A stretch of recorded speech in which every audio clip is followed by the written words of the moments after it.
That is right. And our next game for you guys is going to be Leenock. Everybody knows a bit of Leenock. He's going up against the STC in a Zerg versus Terran here in the winners round 5. Yeah, the winner of this will face Mr. Excellent himself, Bolt, who we just saw take that win against Creator. Here in his booth he is already. He's young. He was predicted by Artosis and Tasteless to be absolutely amazing. They were right. It's FXO Leenock. That is right. The 2-time MLG champion is here at IPL, ready to win this tournament. He is playing so good so far here, having hardly even looked like losing in this tournament. Yeah, this guy is definitely one of the favorites to win this tournament. He's just so good, really. STC, on the other hand, he's kind of that guy who's always good, but you didn't expect him necessarily to take top 3 at an event. Super nice guy, always smiling. There we go. I don't think he heard me. He's really always smiling. Very nice guy, and he's also in Team Quantic, a North American team. I think he's still staying in Korea, however. Yes, that's right. I mean, he's actually a semi-finalist of IPL 3. He didn't participate in IPL 4, but he is back at IPL 5. And let me tell you, he is playing well at this tournament, just like Leenock is. So far, the STC's gone 2-0 versus Vibe, 2-0 versus Sniper, who's here for Code S. And then he also managed to beat Bomber 2-1. And then on top of that, Crank 2-0. The STC is having a very good tournament. Yeah, definitely. And for him, it's just so important to try and keep that up. Will he keep that momentum alive here going against Leenock? This is his biggest challenge yet. And he's kind of shocked by it, really. Overwhelmed as he is either warming up his hands or hiding his face. It's going to be a very important match. It's going to start off on Entombed Valley. We just saw Symbol play against, who was it again? Symbol against, well, who did he play? Alive, yes, thank you. Someone from the audience. Symbol against Alive. We saw heavy Zergling Ultralist play, winning without Adrenal Glance. Well, I think Leenock's going to get that upgrade, let me tell you that. Leenock is a fantastic player, a multiple-time champion. They are going head-to-head right now in a best-of-3. The winner moves on to the semi-final of the winners bracket, where they'll face up against Paul. It is happening right now for you.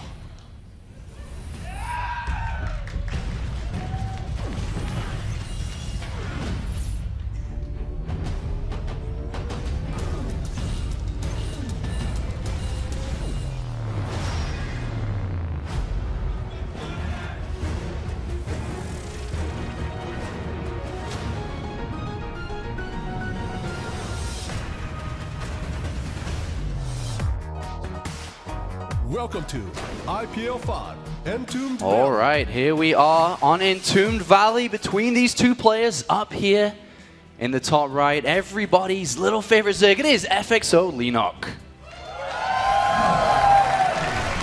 FXO Leenock. And going up against him, actually there we see Leenock. Of course, looking focused. How could it be different? Going up against him, spawning cross-map position on the bottom left of Entombed Valley. The blue Protoss from Team Quantic. It is... Quantic, the STC.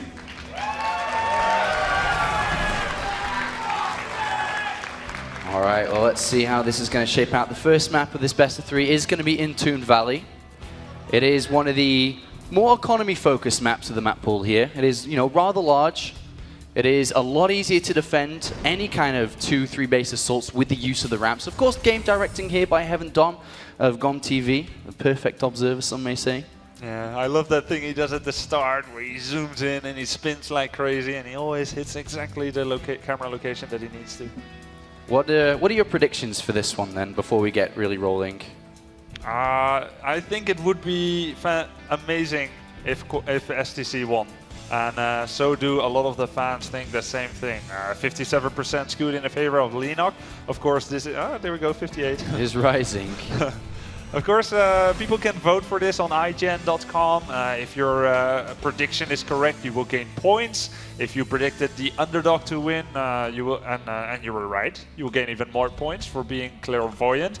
And the person with the most points at the end of it all will win an Origin PC, a sponsored PC by one of the sponsors of IPL 5, and it's the same PC as all these pro gamers are playing on. So. One of many sponsors at this tournament. Of course, there's Leenock's results. I mean, he's a Code S runner-up. He's won MLG twice now, and definitely looking for another victory in the United States of America here. As we have Leenock actually getting gas relatively early.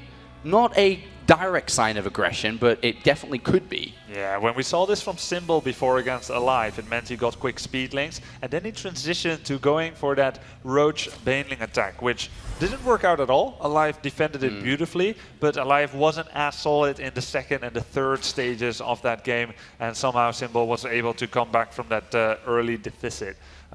We'll be able to see whether Leenock goes by the same methodology.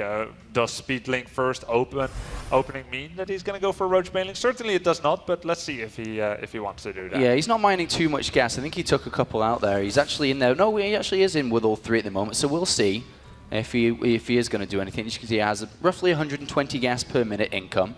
On the other hand, though, the TheStC playing quite normal, to be honest. Just one Barracks Command Center, double gas, getting up towards that factory.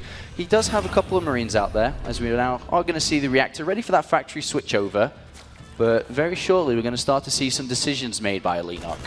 Of course, for these players, there's no time like the present, really.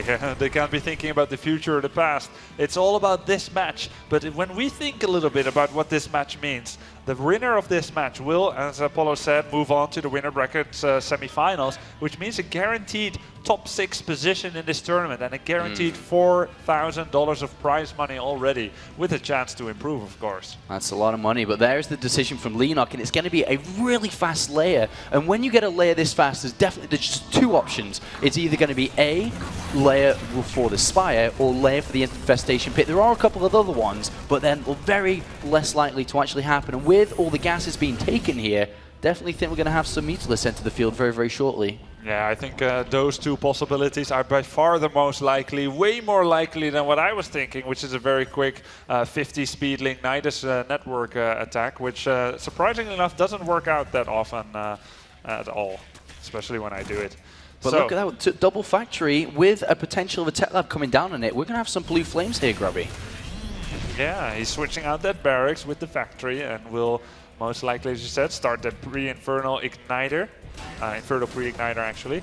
So he'll be making 3 Hellions at a time, and Blue Flame will be finishing momentarily after 100 seconds or so. So for now, of course, Leenock won't be able to know whether it's just 2 Hellions, 4 Hellions, just doing the same thing as what Alive was doing, or whether it's a dedicated Hellion attack. And this could be very dangerous as we see the Infestation Pit. So the two options that were available, Leenock's decided to go for Fast Infestors, but what does he have really to defend against Hellion? Sure, he has a couple of links coming out. He does not have a Spine. He only has 1 Protection, Queen, Spread, and Creep, and only 8 links out currently with 4 more on the way.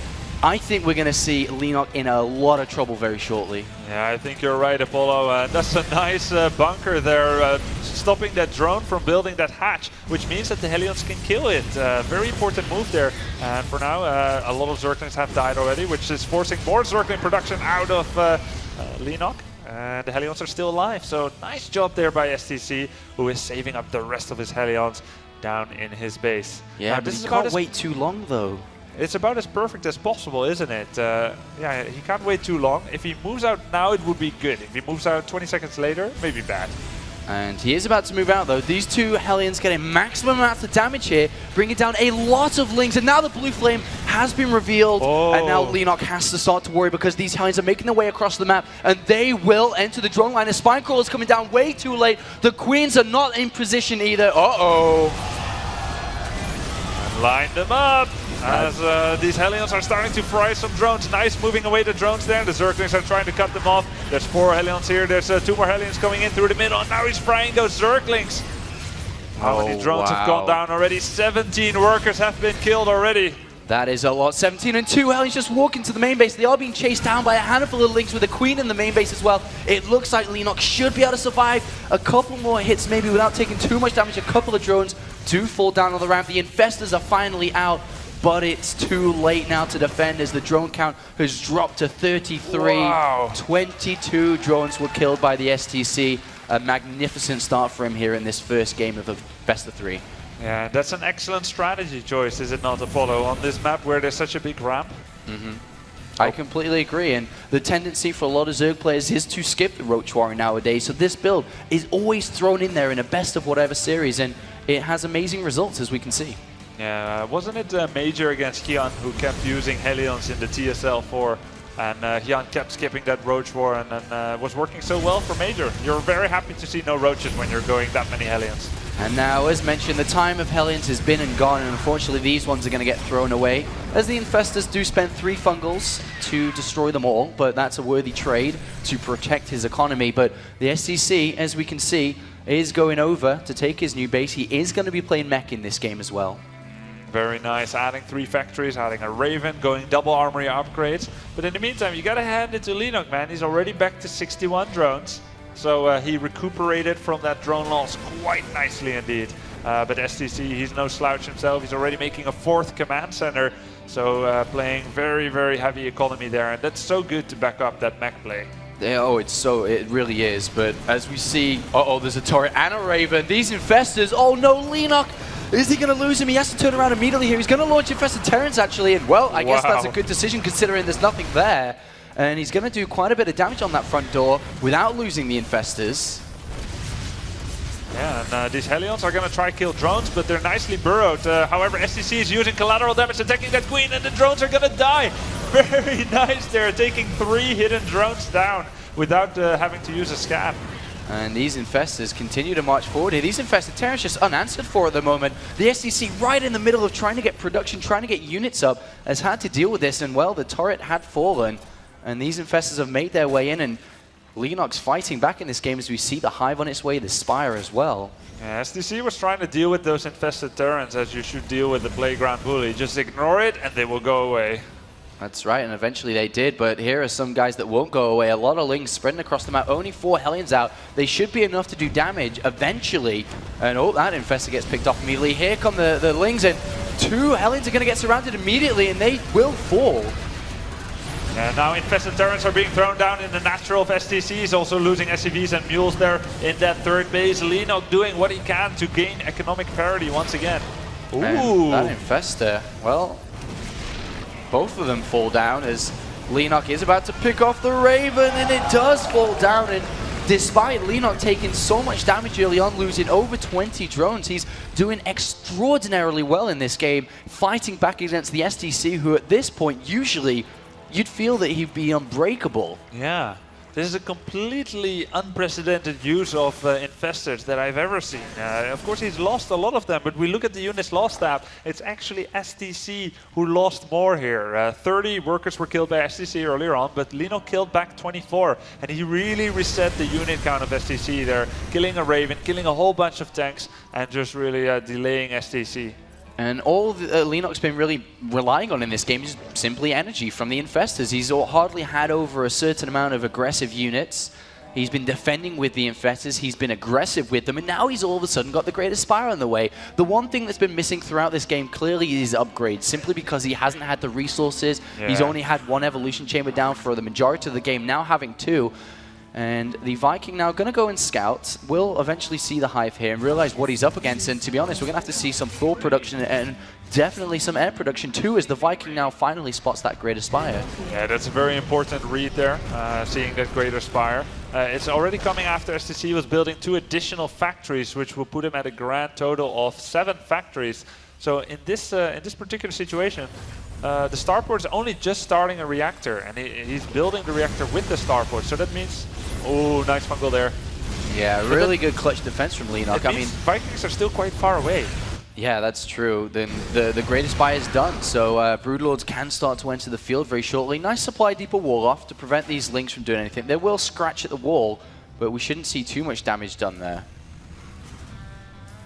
Yeah, and TheStC feels like he needs to go for an attack now. His army consists of 8 Hellions and 10 tanks. Tors are being created, but Tors aren't really that good against Broodlords. So what really TheStC would love to do is to kill the hatchery at the very least. Yeah, I completely agree. If he kills the hatchery and gets out, that is a job well done from the TheStC. And he doesn't want to extend further than this because the Broodlords are out, they are there, they're flying across. And is he going to bring this hatchery down? That's his goal here.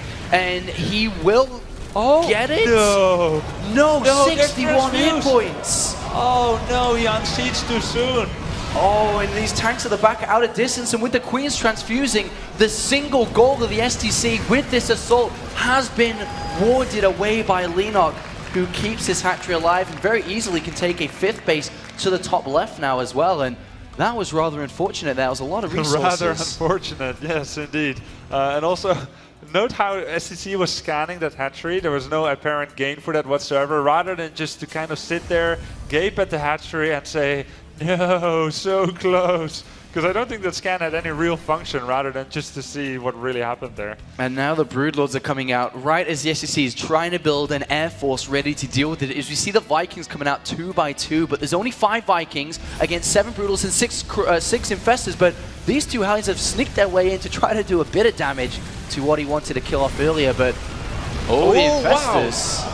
3 Infestors went down, 5 Infestors went down, and now he doesn't have the Infestors to take down the Vikings, which means he has to go all the way home. The Vikings will try to catch up. There's only 1 Infestor with fungal growth left. STC is being offered a lifeline here, and he takes it greedily. Hellions are going down. That is neither here nor there. Really what matters here is this big fight, and STC is looking to push out across the map. Oh, if he can try to get the... Oh no, the Vikings! Oh dear God, they survived just about. The Corruptors try to chase them down to see if they can pick all of them off, and Corruptors are so beefy, they bring down 2 of the 5. And the Broodlords managed to escape there. Leenock escaping, on death. Yeah, that was very close, and now smart remax there with Roaches because of the amount of Thors that are being seen there by Leenock. Very nice save there, that 1 fungal growth to run away, shooting some with the Broodlords, and then flying away. And these Hellions looking for a way in. Again, they get denied here. What are the upgrades on the Thors and tanks, by the way? I mean, especially now that we have +2 carapace and +3 missiles on the way for the Roaches. Just getting that, I thought initially mostly for infested Terrans, but now an extra nice utility there for the Roaches. We've got 2-1 currently for Roaches, going for 3-2 very, very soon already. It's about to finish. And we've got 2-2 here for STC, and has not started yet his 3-3. Really, he probably feels like he needs that 4th before he can afford to start that. And he was running on the clock. Yeah, and he definitely needs his upgrades and definitely needs to start tank production again. And it's a very awkward stage for the STC as he manages to get these Hellions through, but they are being chased down by Lings on creep. And oh, a perfect surround there. Look at that by Leenock. Denied again, and he even escapes with the majority of his Lings to prevent the damage that could have gone down. But as mentioned, going back to tank production is such an awkward phase right now, because you're like, well, yes, I need tanks for the Roaches, but there's still Broodlords in the sky. Yeah, and it's not a small number either. It's 7 Broodlords, and he has only 8 Vikings, and there's also... Well, there's only 1 Infestor, to be fair. No Corruptors, he's making Corruptors, but only 1 Infestor, so... Probably STC can win the aerial battle, but it's the ground battle that he really needs to be concerned about. So at this particular time, I feel like STC can't die yet, which is good for him, because he's really doing some epic power play here, adding 2 additional command centers, and he did start that 3rd attack upgrade. All right, well here the assault is coming down from Leenock. The STC needs to hold this ground. He lifts up 1 command center to have a better spread of his army. Oh no, the Vikings get bungled with just the single Infestor that was in that army, and the Thors now getting in. Tanks are fighting unsieged, but with the Planetary Fortress aid, it seems to be that he's holding his ground rather well. And it's a very ambitious attack here by Leenock. It seems to be wrong by all intents and purposes, but he is doing the damage. The Planetary Fortress is halfway. Are there enough SCVs to repair it? They are repairing a Thor. The Planetary Fortress might go down. Thors are falling as well. Corruptors are coming in now, and it looks like Leenock might have enough here to bolster this attack. Oh, he doesn't really want to lose that Planetary Fortress. Only a handful of SCVs are actually repairing it. Look at it, it's just kind of hovering around 70 hit points, and he is going to be able to repair it and keep it alive. Broodlords being morphed on top of the army. There's really no anti-air with the last Thor falling. Is Leenock going to win the battle, win the war here? And it looks like not quite yet. It's incredibly close. The Broodlords are about to finish, and these tanks will be in a very big problem. But the Vikings are here shooting Broodlords in, morph in, a lot more Broodlords, and this might be his chance to take down that Planetary Fortress. STC needs more Vikings stacked. Yeah, and with the Planetary Fortress going down, there falls his economy, if that's going to happen. More Vikings are coming out, 6 on the field at the moment. The Broodlords are just morphed there, slowly but surely killing tanks. And as we see, Lings and Roaches are being the follow-up here units for reinforcements from Leenock. But eventually, these Broodlords will die, but how much damage before they do? More Corruptors come in, and it looks like what looked like to be an attack that was about to be stopped is a never-ending attack that might careen into a victory for Leenock, who is on 7 bases. GG! GG, and Leenoctopus takes map number 1 here of the 3, potential 3. And well, He looked a bit shaky early on. The blue flame did catch him off guard, losing up to 20 more drones, but he was able to stabilize really well in the mid stages and put the pressure on that guy, who eventually crumbled. Frustrating loss there for TheStC. Definitely felt like he made some mistakes probably, which he shouldn't have. Killing that Hatchery might have really made a difference. But man, I didn't know you can do that, what Leenock did. 5 Queens, 1 Infester, 1 Corruptor, and just a bunch of Broodlords against 8 or 9 Vikings or so. Very impressive win there by Leenock, doing what might be very hard to attain for others. For him, it's easy. That is right, man. And well, Leenock continues his streak here. And as mentioned, 1 win away from achieving top 6 at this tournament already on day 2 of a 4-day tournament. He must be feeling amazing at this point, but it's not quite over yet, as the TheStC is such a good player, can easily turn this around if given the opportunity.